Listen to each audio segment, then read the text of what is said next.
বিশ্বকাপে এই ব্রাজিলকে আটকাবে কে? এবার বাবার সাথে ডেভিড আনচেলত্তিও আসতেছে ব্রাজিলে। ব্রাজিল ফুটবলে শুরু হতে যাচ্ছে নতুন এক অধ্যায়। কার্লো আনচেলত্তির সঙ্গে এবার ব্রাজিলে আসছেন তার ছেলে ডেভিড আনচেলত্তি। শুধু কোচ নয়, বাবা ছেলের এক শক্তিশালী ফুটবল জুটি এখন সেলেসাওদের পাশে।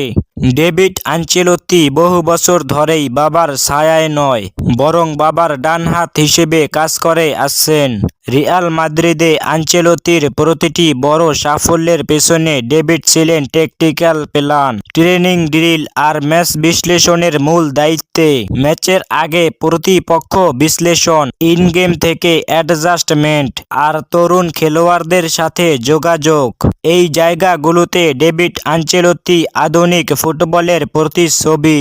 আর অভিজ্ঞতা, শান্ত মাথা আর বড় ম্যাচের ম্যানেজমেন্ট, এই জায়গাগুলোতে কার্লো আনচেলত্তি অনন্য। এই কম্বিনেশন একসাথে থাকলে দল আরও ব্যালেন্স হয়। একদিকে অভিজ্ঞতার নিশ্চয়তা, অন্যদিকে নতুন প্রজন্মের ফুটবল চিন্তা।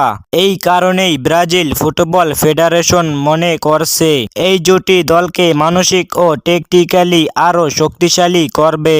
রিয়ালে থাকার সময় ডেভিড আনচেলত্তি খেলোয়াড়দের সাথে ব্রিজ হিসেবে কাজ করতেন। ব্রাজিলের তরুণ তারকাদের সাথে এই সংযোগ বড় ভূমিকা রাখতে পারে, বিশেষ করে ট্রানজিশন ফুটবল, প্রেসিং আর আক্রমণাত্মক গঠন। এই জায়গাগুলোতে ডেভিডের ছাপ স্পষ্ট।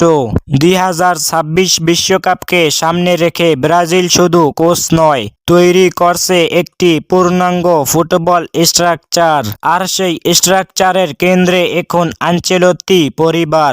এটা শুধু দায়িত্ব নেওয়া নয়, এটা ব্রাজিলকে আবার বিশ্ব মঞ্চে রাজকীয়ভাবে ফিরিয়ে আনার প্রস্তুতি। আপনার কি মনে হয় আনচেলত্তির ছেলে ডেভিড আনচেলত্তি ব্রাজিলে আসলে রিয়ালের মতো ব্রাজিলও কি কামব্যাক করবে?